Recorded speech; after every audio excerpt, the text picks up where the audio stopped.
Ben, en fait, le danger, c'est ça, c'est exactement ce que je nomme. C'est que l'homme se sent pas en danger parce que pour lui, c'est plate de dire ça, mais c'est une réalité généralisée. La femme me frappe, bon, elle me frappe. Mon ressenti, je ne lui faisais pas confiance. Parler de ça, j'avais peur de faire rire de moi. À qui en parler? De quelle façon? J'ai co-créé ça avec elle. La violence, c'est une dynamique relationnelle, en tout cas dans mon expérience. Et parce que je l'ai co-créé avec elle, j'avais maintenant, et que j'acceptais ça, j'avais le pouvoir de changer les choses à partir de moi-même.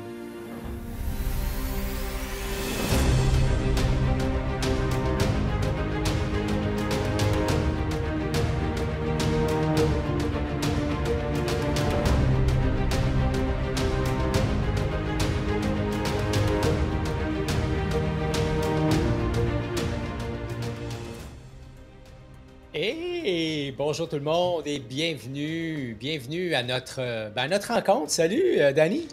Hey, salut à tous ceux et celles qui sont sur mes chaînes, mais sur les tiennes aussi. Tu as décidé que tu me recevais en entrevue, Ghislain Lévesque, alors je te laisse aller. Puis les gens, ils vont pouvoir apprendre à te connaître sur mes chaînes, tout comme les gens vont apprendre à me connaître sur tes chaînes à toi. Donc, merci de me recevoir, mon cher ami. Écoute, ça me fait tellement plaisir. J'étais en train de te lancer des fleurs là, quelques instants juste avant que j'appuie sur le bouton Go Live.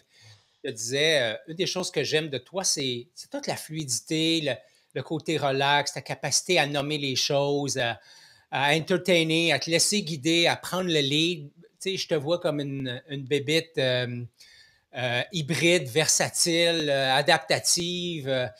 Quand j'ai pensé justement à mettre sur pied cette espèce de rencontre avec des hommes inspirants, mon idée d'origine, c'était je veux faire quelque chose pour la Journée internationale de l'homme le 19 novembre. J'étais à la dernière minute, je n'étais pas capable de tout vous avoir. En tout cas, je me disais, ça n'aura pas de sens. C'est pas tout le monde qui va être disponible à 2 semaines d'avis. Je me suis dit, je vais les rencontrer un à un, puis ça va créer autre chose. Et je suis venu vers toi, je t'ai lancé l'invitation, tu m'as dit, ouais, c'est une bonne idée. Et quand je t'ai demandé le sujet, parce que toi, tu aimes parler des tabous, tu aimes parler de ce qui. Des éléphants dans la pièce, si je faisais ça comme ça. Et tu m'as dit, ah, Ghislain, voici le sujet que j'aurais envie d'amener. J'ai envie de te laisser le nommer toi-même. Le sujet, c'est...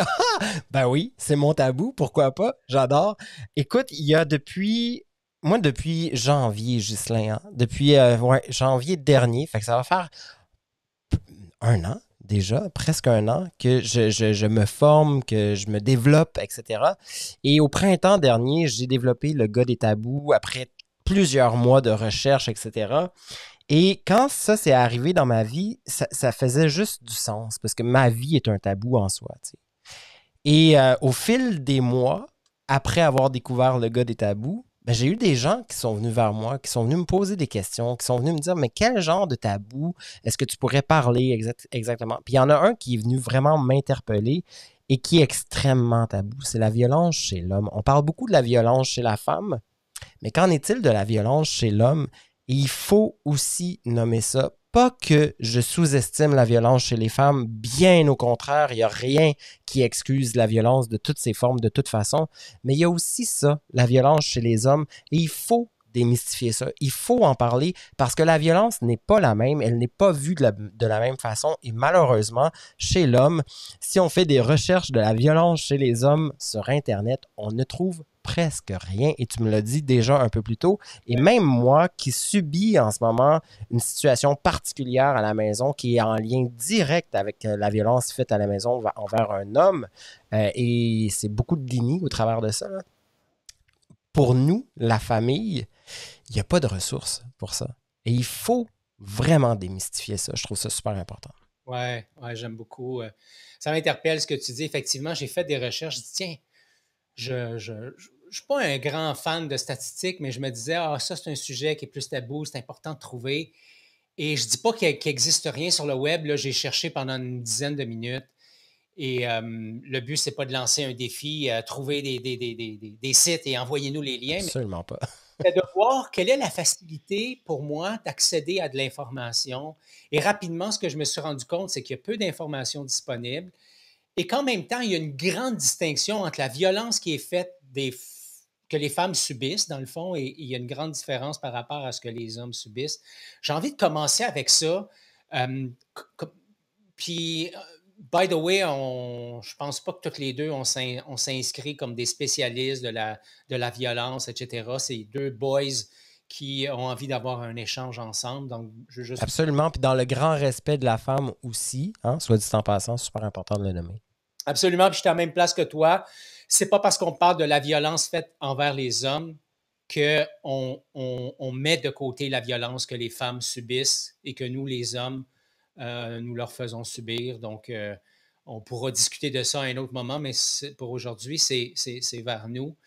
Donc, qu'est-ce que tu en comprends jusqu'à date? Qu'est-ce que tu as vu comme violence qui est faite à un homme? Quelles sont les subtilités? Quelles sont les différences que tu observes? Ben, au même titre que le mâle, tu sais, j'y vais fort, hein? Tant qu'à aller dans l'éléphant, allons-y, allons-y. Souvent, c'est à la limite c'est à la limite du préjugé, mais c'est quand même pas généralisé, mais c'est ça quand même. L'homme alpha, tu sais, celui qui va être un peu macho, orgueilleux, va aller nécessairement parfois dans la violence sans le savoir. Puis parfois, il va le savoir aussi. Il y a comme deux types d'agresseurs. Hein. Il y a l'agresseur qui ne le sait pas, puis il y a l'agresseur qui sait très bien ce qu'il fait, en fait. Chez la femme, c'est un peu la même chose. Cependant, et souvent, ça va être les personnes soit soumises, et qui ne savent pas qu'ils sont soumis ou soumises non plus, qui vont subir ça à petit feu, hein, à petit feu. Et dans le temps, ben, il y a des choses qui vont s'installer très, très toxiques, très malsaines, et malheureusement, ça va dégénérer, et il va être beaucoup déjà trop tard. Il va être vraiment trop tard pour pouvoir sortir de ce genre de situation-là qui est parfois dérangeante. Il y a Geneviève Ruel qui dit « Sujet tellement important, merci d'en parler ouvertement. » En passant, oui, c'est vrai, on est sur le podcast, mais je vais essayer de ne pas aller voir les commentaires. C'est mais c'est pour moi un peu ça, de ce que je comprends puis de ce que je vois. Je vais parler pour ma part et non pour toutes les situations parce que je les connais pas tous, les situations. Mais peu importe qu'on soit un homme ou qu'on soit une femme, la violence, ça n'a pas lieu d'être. T'sais. Que ce soit psychologique, physique, économique, familial, la violence n'a pas lieu d'être et il y a plusieurs moyens de s'en sortir. Moi, j'ai vu une personne très proche de moi subir cette violence-là à petit feu et je pense que la personne qui lui faisait subir cette violence-là, elle n'est même pas au courant elle-même qu'elle le fait de toute façon. Et avec le temps, bien sûr, la famille a voulu s'inscrire là-dedans en disant ben voyons, ça fait pas de sens, qu'est-ce que tu fais, puis pourquoi, il faut change ton discours. Donc, il y a eu comme des étapes où la famille est venue s'immiscer aussi là-dedans. Et malheureusement, ben, ça peut être mal compris, ça peut être mal interprété, il peut y avoir des interprétations de différentes sauces et ça peut dégénérer ça aussi. Alors là, la violence nécessairement va s'agrandir, mais pas dans le bon sens. Et les enfants vont arriver, les fiançailles, le mariage, etc. Et là, on va être dans un contrôle absolu de la personne. Donc, les amis n'existeront plus. Le cercle social va rapetisser. La famille va se disperser. Par quoi? Ben parce que le contrôle il est de plus en plus créé. Et ce qui arrive chez l'homme, contrairement à la femme, je pense, en tout cas, honnêtement, on en entend beaucoup parler du suicide chez l'homme, plus que chez la femme. Ben, la honte chez l'homme est aussi grande, sinon plus, que celle de la femme quand il subit de la violence psychologique, physique. Et son estime est aussi très, très, très, très, très diminuée, tu sais. Et malheureusement, l'homme, peut-être qu'il ne se fera pas tuer physiquement par son agresseur, mais il va s'enlever la vie. Et elle est là la grande différence entre les féminicides, disons ça, et les hommes qui se tuent eux-mêmes parce que malheureusement, ils n'ont pas eu les recours ou les services nécessaires pour s'aider. Et moi, c'est là je m'en allais dire ma difficulté, mais c'est pas une difficulté, c'est là que j'ai envie d'interpeller les gens, de dire, tu sais, on parle beaucoup de féminicide et c'est très bien d'en parler, mais il faut aussi comprendre, il faut aussi voir pourquoi autant d'hommes au Québec se suicident à chaque année? Ce n'est pas parce qu'ils sont agressifs. Bien sûr qu'il y en a, mais il y en a plein aussi qui se sont fait agresser, qui ont plus d'estime d'eux-mêmes et qui doivent se faire aider, qu'il n'y a pas de ressources comme il y en a autant chez les femmes. Et s'il y en avait autant pour les deux, on parle beaucoup d'équité au Québec, ben ça en fait partie pour moi, tu sais. Et c'est important de démystifier ça. Ouais. Puis, en fait, ce que je trouve intéressant, c'est que, ben, toi, tu fais référence à une situation qui est proche de toi. Moi, j'en ai une autre situation qui est proche de moi. Moi, j'ai vécu la violence conjugale dans une relation. Je me souviens encore, 2006-2007, je recevais des coups de poing. Et c'est arrivé, il y a eu 5 épisodes en l'espace d'à peu près 8 mois. Et ce que je me souviens, c'est comment moi, je minimisais les impacts de ça. En fait, Dani, à aucun moment dans cette histoire-là, je me suis senti en danger. Même si, d'une situation à l'autre, la, la, la, la, la puissance des coups et le nombre de coups augmentait d'une fois à l'autre. Ça a commencé par une taloche en arrière de la tête et ça finit par, en pleine rue, 5 coups de poing à la mâchoire devant des gens. Euh, et quand j'en parle aujourd'hui, j'ai des amis qui me disent, mais Ghislain, tu n'as pas porté plainte, tu n'as pas été chercher de l'aide. Dani, je te jure, comme si, en fait, sur la tête de mon fils, mais comme ça, toi et moi, on est là ensemble, face à face, j'ai jamais pensé que j'étais en danger. Ben, en fait, le danger, c'est ça, c'est exactement ce que je nomme, c'est que l'homme ne se sent pas en danger parce que pour lui, c'est plate de dire ça, mais c'est une réalité généralisée. La femme me frappe, bon, elle me frappe, mais c'est à force, l'estime, elle, en prend un méchant coup, tu sais. Et c'est là, le danger n'est pas face à l'autre, et face à soi-même. Et c'est là le danger. Qu'est-ce que tu en penses de ça? Ouais, ben, je suis d'accord parce que moi, écoute, je voulais pas en parler. Je voulais pas en Voilà. parler. Évidemment, j'en parlais avec elle.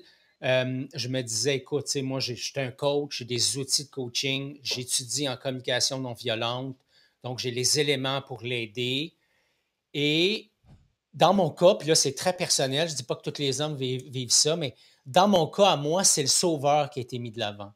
Mhm. C'est cette partie de moi qui s'est dit, OK, mais le sauveur puis le réparateur mes tag aussi parce que dans le fond, je me suis dit, ben, je vais l'aider à se réparer. C'est un peu ça qui s'est produit. Puis dans cet épisode-là, à un moment donné, on a atteint un point de bascule, Dani, et pour moi, ça a été, je me suis perdu là-dedans. Je me suis perdu, j'ai subi de la violence physique, j'ai subi de la violence psychologique. Quand il arrivait une crise, je me faisais prendre mes cartes de guichet automatique, mes cartes de crédit, mon portefeuille, mes clés. Violence économique. J'ai été agressé. Évidemment, je ne me suis pas laissé aller. Je dis évidemment comme s'il fallait que je me défende de quelque chose par peur d'être jugé. Mais c'est allé jusqu'à presque. Et à partir de là, j'ai commencé à mettre des limites. Et malheureusement, pour moi, j'étais tombé dans le côté sombre. C'est-à-dire que là, il y a une partie de moi qui se disait, tu me fais chier, ma tabac, alors c'est à mon tour de mettre la gomme. Vous voyez, attends, je fais un arrêt là-dessus. Vous voyez le point de bascule? On parle de féminicide, il est là le point de bascule. Donc, on peut être soit dans le rapport où je vais me tuer, ou dans le rapport, ouais, ben attention. Là, le gars va sortir de sa bulle, puis malheureusement, ben, il peut arriver des situations extrêmes et on veut pas aller là. Mais qu'est-ce qui nous amène là, Ghislain, selon toi? Écoute, ben c'est relié à ce dont tu parles, c'est-à-dire c'est tabou de, tu sais, moi je suis entouré d'hommes ouverts, sensibles, bienveillants, mais si je recule de presque 15 ans maintenant, c'était pas le cas. Je veux dire, on était encore dans un contexte où il fallait être dur, il fallait démontrer. En fait, puis il n'y a jamais personne qui m'a dit ça. Ma mère m'a jamais dit, mon père m'a jamais dit, t'es un homme, il faut que tu sois le plus dur de la place.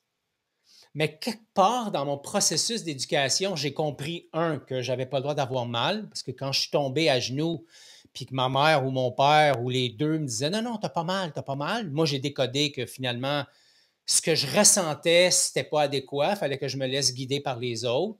J'ai été éduqué comme ça. Je suis devenu un addict du regard de l'autre. Et à partir de là, j'ai laissé l'autre un peu. Je suis devenu une marionnette. Donc, mon ressenti, je ne lui faisais pas confiance. Parler de ça, j'avais peur de faire rire de moi. À qui en parler? De quelle façon? J'ai essayé de consulter avec des psychologues, mais finalement, je ne me retrouvais pas dans un espace où je me sentais bien. Par exemple, tu peux nous donner un exemple? Si je te pose des questions, Ghislain, c'est pas pour rentrer personnellement dans ton vécu, mais c'est tellement rare qu'on a des discussions comme ça et d'avoir un exemple, des exemples concrets.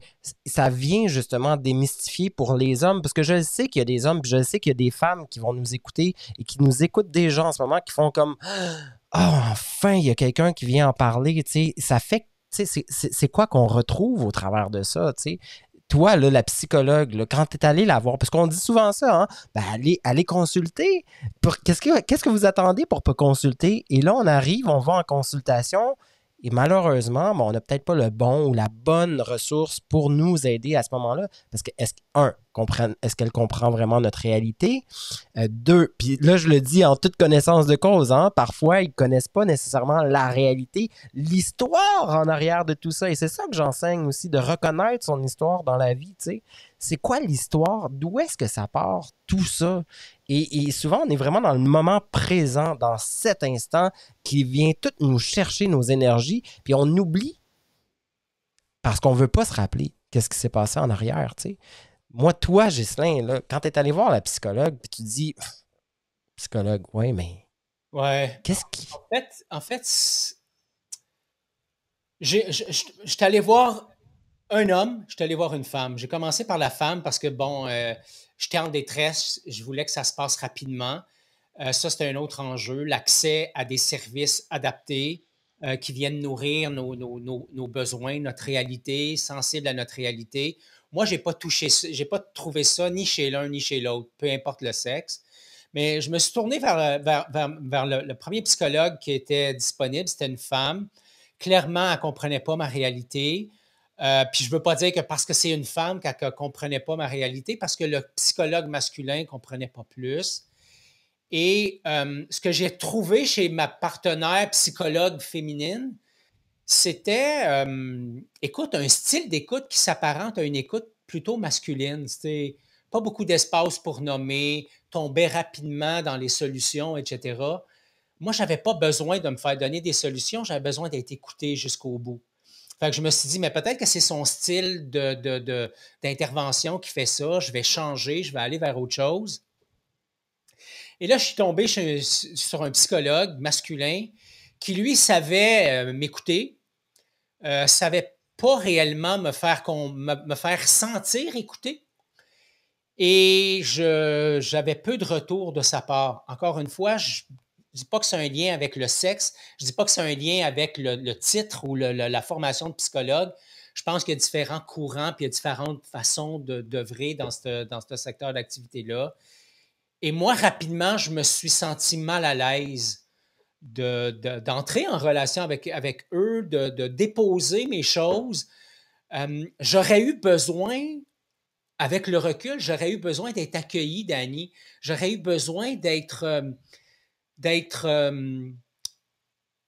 accueilli avec bienveillance, avec une présence attentive, mais avec quelque chose de proactif aussi, qui n'était pas juste dans mode switcher en mode d'action, puis qui n'était pas juste dans ben jase-moi, là, je t'écoute. Tu sais, j'aurais besoin d'un entre-deux, genre.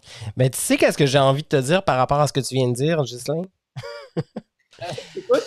Lorsque j'ai fait mes cours, mes formations en massothérapie, jusqu'à ce jour-là, moi, un psychologue, une psychologue, j'allais voir, puis je crois vraiment à la profession. Tu sais. La profession est vraiment, là, j'ai beaucoup d'estime pour celle-ci. Mais pour la première fois de ma vie, j'ai été en contact avec une sexologue. Et c'est là que j'ai vu toute la différence entre la psychologie et la sexologie. Et une relation amoureuse nécessairement implique des relations, non seulement des relations de communication humaine, mais des relations sexuelles aussi. Et tout ça vient définir la toxicité d'une relation, d'un couple dans le temps. Et les sexologues sont spécialisés là-dedans. Et moi, j'ose espérer que ceux qui ont des problématiques de ce type-là devraient aller voir aussi un ou une sexologue parce que je pense ils ont un petit oomph de plus pour pouvoir aller justement répondre à des types de trucs, d'outils qui peuvent nous être offerts. Mais tu sais, tu disais, j'aurais aimé ça être accompagné, j'aurais aimé ça être écouté, j'aurais aimé ça avoir un lieu où me déposer, puis peut-être même pleurer toute ma douleur ou être juste un homme. Tu sais, juste être la personne que je suis sans sentir le jugement, sans sentir la maladresse, sans me sentir honteux, sans me sentir être juste moi. J'ai-tu le droit, moi, de vivre cette peine-là? J'ai-tu le droit, moi, de vivre cette colère-là? J'ai-tu le droit, moi, de vivre ce deuil-là que je dois créer parce qu'il s'est passé quelque chose en moi et je ne sais pas comment vivre ça? Il n'y a personne qui me donne cette autorisation-là dans la société en général. Mais moi, ce que je dis, c'est non, c'est faux. Vous êtes des gars, vous avez tous les droits, les mêmes droits que les femmes. Bien sûr que chez les femmes, elles ont aussi tous les droits nécessaires pour pouvoir vivre pleinement leur vie.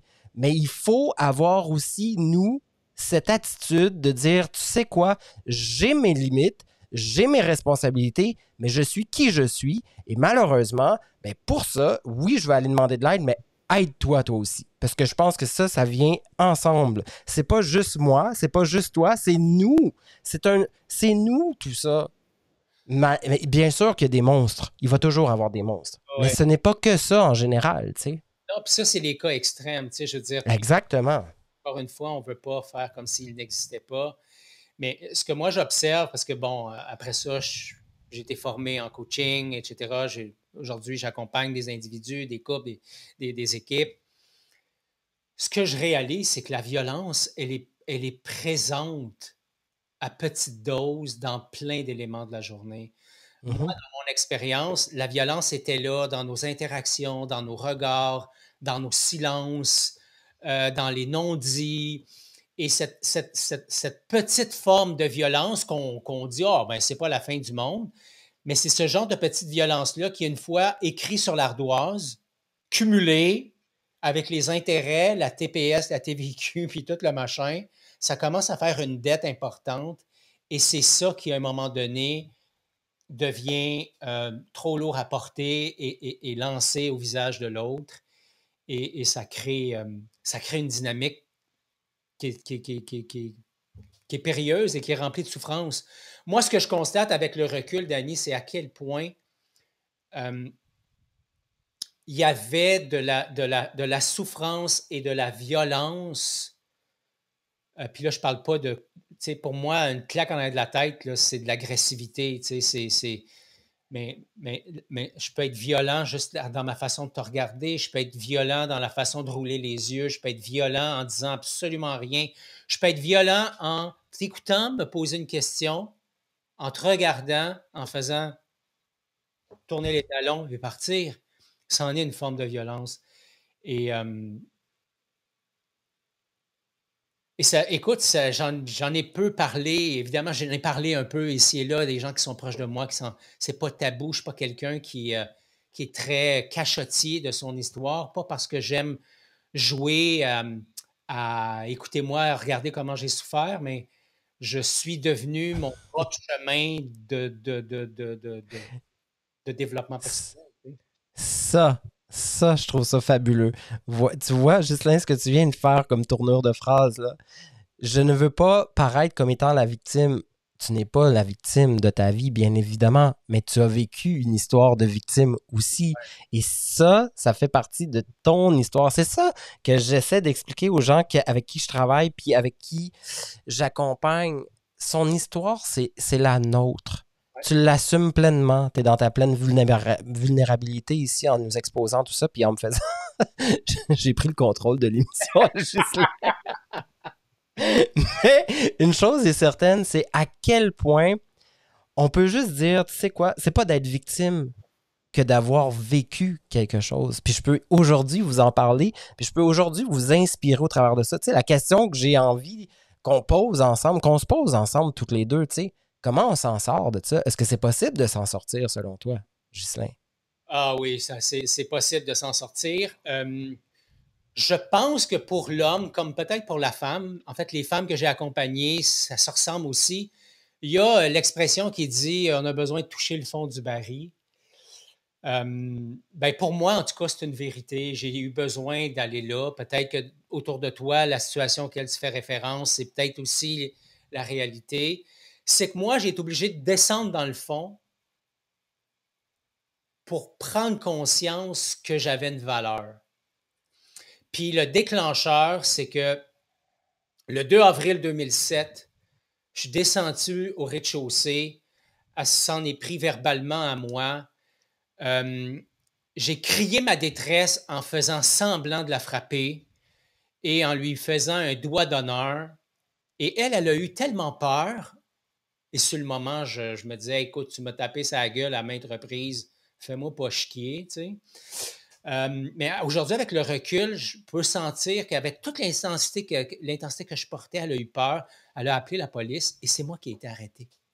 J'ai été arrêté pour violence conjugale. Et à Et partir ça, de... c'est la plus grande réalité. Mon frère a vécu la même situation et c'est ça qui arrive souvent, bien sûr. Parce que nécessairement, Justin, je vais te laisser revenir, mais tu vois ça, là, oui, c'est normal. C'est normal que la femme puisse faire ça parce qu'elle a peur pour vrai. Puis elle a aussi ce pouvoir législatif, disons ça comme ça, de pouvoir user de ça. Et c'est bien correct parce qu'on ne sait pas qu'est-ce que l'homme peut faire quand il devient impulsif. Ben nécessairement, l'homme devient impulsif. La femme aussi à différents niveaux. Mais ça, c'est un grand, grand fléau aussi parce que nécessairement, il y a des hommes qui vont vivre un choc énorme post-traumatique dû à cette situation-là parce qu'ils subissent de la violence conjugale depuis des années. Et quand vient le moment de dire et de révéler leur détresse, peut-être pas de la meilleure façon, mais parce que là, c'est comme un trop-plein, là, à un moment donné, là, c'est too much. Ben, la première chose que la personne extérieure va faire, c'est ben, j'appelle la police, puis c'est comme un levier. Tu sais, c'est un levier pour te faire encore plus peur. Ouais. C'est un levier, une force qui va te permettre de dire ben non, ok, ta gueule, là, tu sais, ben non. Puis là, tu veux pas aller en prison, tu vas avoir un dossier criminel, tu vas perdre ton emploi, tu vas perdre ci, tes amis vont te voir comme étant l'agresseur, alors que c'est toi qui n'es pas l'agresseur. Donc, le côté de la honte est encore plus élevé. Comment qu'on s'en sort? Écoute, c'est là que j'ai vu la noirceur de notre système de justice. Tu sais. Premièrement, ben, j'ai été Pour arrêté les hommes, au poste, oui, exactement, amené au poste. Je me suis retrouvé en cours. Et rapidement, mon avocat m'a fait comprendre que si je plaidais pas coupable, le risque que j'avais, c'était que je tombe sur un juge qui allait me condamner tu sais, à un dossier criminel, etc., et tout le tralala. Et pour pouvoir ne pas plaider coupable, je devais impliquer les enfants, ce que je n'avais pas envie de faire. Fait que finalement, moi, j'ai dit, OK, je vais le faire, tu sais, je vais plaider coupable, puis je vais assumer ce qui va venir avec. Et la question que tu as eue tantôt, c'est comment on s'en sort. Le regard que je porte là-dessus, c'est que le violent, c'est une victime. La victime, c'est une victime, puis le violent, c'est une victime. Et moi, j'ai été une victime du contexte, mais je me suis comporté en victime d'Annie dans ma réaction. Parce que si j'avais été un homme mature à ce moment-là, ce que je n'ai pas été, bravo de le nommer. j'aurais fait ça autrement. Fait que je peux bien être en sacrifice après elle. Je peux bien dire que c'est de sa faute. Je peux bien dire qu'elle m'a frappé, qu'elle m'a fait ci, qu'elle m'a fait ça. Mais en bout de ligne, ce que je dis aujourd'hui, c'est que la première fois qu'elle m'a frappé, j'étais une victime. Et en choisissant de rester, je suis devenu un volontaire. Et en étant un volontaire, qui se comportait comme une victime, je m'autorisais à être chiant parce que je ne l'ai pas frappé, mais j'utilisais les mots, j'étais assez habile là-dessus, j'utilisais les idées, je pervertissais les situations, etc., pour que, ben, je jouais avec la culpabilité. Tu sais, le cercle, là, le triangle de Cartman, De là, la manipulation. je l'ai utilisé à souhait. Et comment on se sort de là? Pour moi, ça a été la prise de conscience que j'ai co-créé ça avec elle. La violence, c'est une dynamique relationnelle, en tout cas dans mon expérience. Et parce que je l'ai co-créé avec elle, j'avais maintenant, et que j'acceptais ça, j'avais le pouvoir de changer les choses à partir de moi-même. Donc, j'ai arrêté à partir de ce moment-là de vouloir la changer. J'ai arrêté de me mettre en colère par rapport à ces choses, même si j'ai vécu de la colère après ça. Mais je me ramenais à moi puis je me disais, OK, mais le Ghislain mature a besoin de quoi?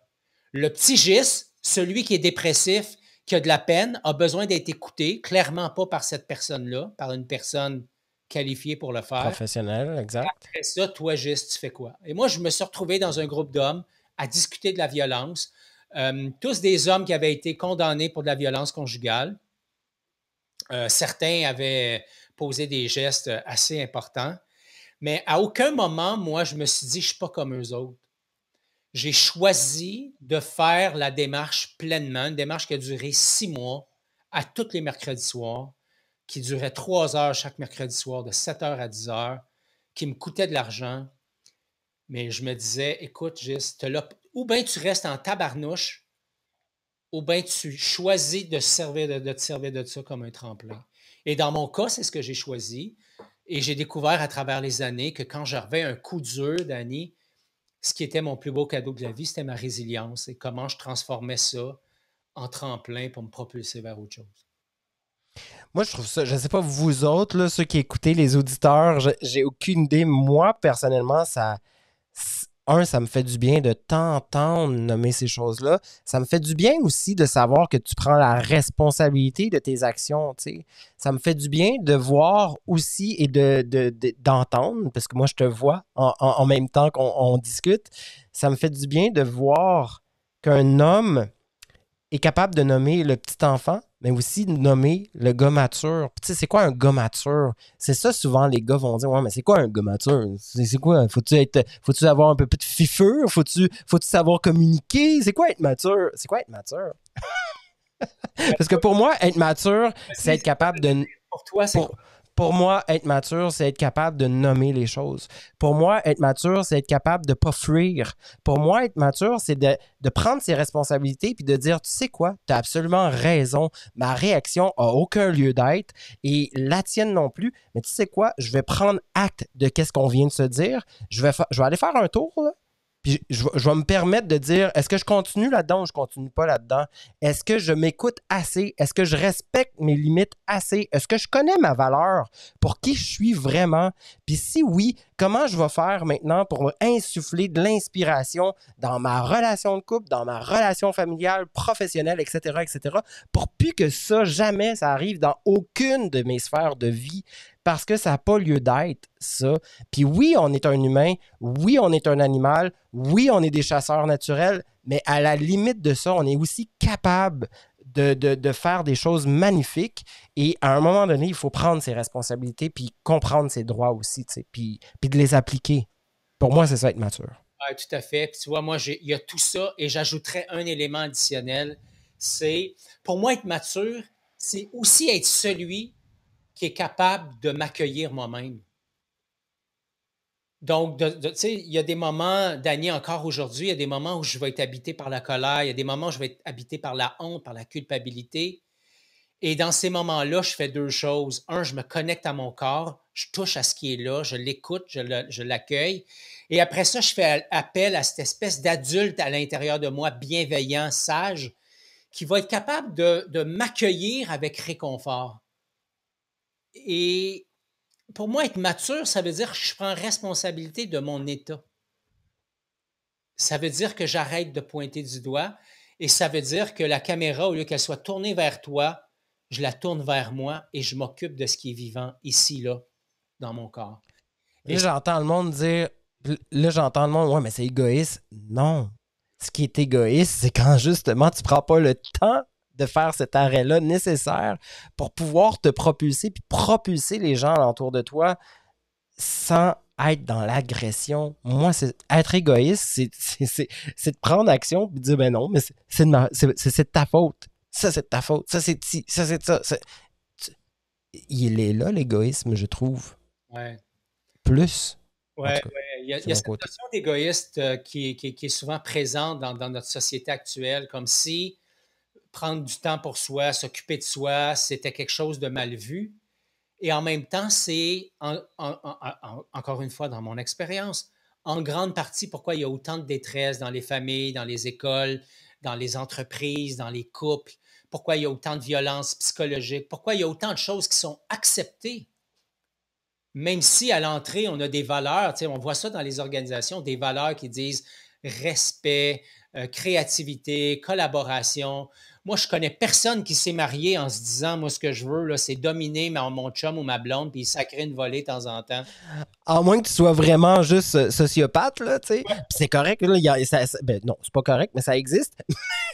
Mais il n'y a personne, effectivement, dans la généralité qui va se dire ça. C'est quelque chose qui va s'installer dans le temps, malheureusement, tu sais. Ouais. En tout cas, c'est toute une discussion, mais avoue qu'il faut démystifier ça, Ghislain. Qu'est-ce que t'en penses? Ben, en fait, oui, absolument. Puis clairement, puis encore une fois, je veux juste rester hyper humble là-dedans là, parce que je pense que il y a des moments où il y a des parties de moi qui sont encore, qui vivent encore de la colère par Ce qui est rapport à tout à fait normal. ça. Une des choses qui, à mon avis, a aucun sens. Moi, j'ai été arrêté. La police n'a jamais, jamais, jamais demandé ma version. Mon avocat n'a jamais demandé ma version. Le juge n'a jamais demandé ma version. Bref, personne n'a demandé ma version. Et rapidement, je me suis rendu compte, puis c'est gros ce que je vais dire là, puis j'espère que les gens ne vont pas trouver ça trop hard, mais je me suis rendu compte, dans ce contexte-là, qu'avoir une paire de couilles, c'est un méga problème. Un méga problème. Parce que j'étais dans une posture où j'étais déjà condamné, malgré la présomption d'innocence, malgré notre système légal, que si je voulais vraiment traiter de ce dossier-là en profondeur, un, ça me coûterait la peau des fesses. Deux, je risquerais beaucoup plus que juste une tape ses doigts puis une thérapie. Écoute, de mon côté, je vais aller dans le même sens que toi à ce niveau-là pour ce qui est de l'extérieur de la situation. Moi, quand mon frère a été arrêté, son rapport avec les policiers à la suite de cet événement-là, je pense que s'il était là et qu'il n'était pas encore dans le déni, parce que moi je pense qu'il est encore dans le déni, ou il sait encore juste pas comment s'en sortir, je pense qu'il irait dans le même sens que toi, mais je ne peux pas parler pour lui. Cependant, moi, ce que je me rappelle de cette situation-là, c'est qu'il est arrivé 3 mois, il a habité chez moi pendant 3 mois suite à ça. Euh, il y avait des conditions à respecter, tu sais. Puis malheureusement, sa femme ne respectait pas ces conditions. Elle faisait tout pour communiquer avec lui. Elle faisait tout pour pouvoir le voir. Elle faisait tout alors que lui disait, lui nommait qu'il voulait pas parce que ça pouvait être dangereux pour lui. Oui, mais Jason, c'est pas ça. Écoute, je voulais pas que tu sois. Moi, quand j'ai appelé, je pensais que tu passerais juste une soirée en prison, mais je pensais pas que tu passerais 2, 3 jours. Moi, je pensais pas qu'il te prendrait puis qu'il prendrait ça au sérieux puis que ça deviendrait criminel. Mais oui, mais ma chérie, t'as fait une plainte, là. À quoi tu t'attends, tu sais? Donc, nécessairement, en faisant une plainte, c'est ce qui arrive. Et puis, ben, mon frère, déjà là, à ce moment-là, il a dû prouver qu'il n'était pas coupable. Mais outre ça, si ça avait été plus loin, il n'y avait pas vraiment à faire ça parce qu'elle a retiré sa plainte, mais ça a été long avant que la plainte soit retirée parce que les juges ont voulu s'assurer que monsieur allait faire un traitement de gestion de colère, ce qui est tout à fait correct. On va se le dire. Hein? De toute façon, quand on est rendu là, que ce soit de part et d'autre, je le disais un peu plus tôt, il faut qu'il y ait de l'aide d'un côté ou de l'autre. Le problème ici, c'est qu'il y avait de l'aide juste à un sens unique. Madame n'avait pas besoin de rencontrer une intervenante. Madame n'avait pas besoin de rencontrer une sexologue ou un psychologue. Madame n'avait pas pourtant est dans la même relation. Là. Il y a quelque chose qui est toxique d'un côté et de l'autre.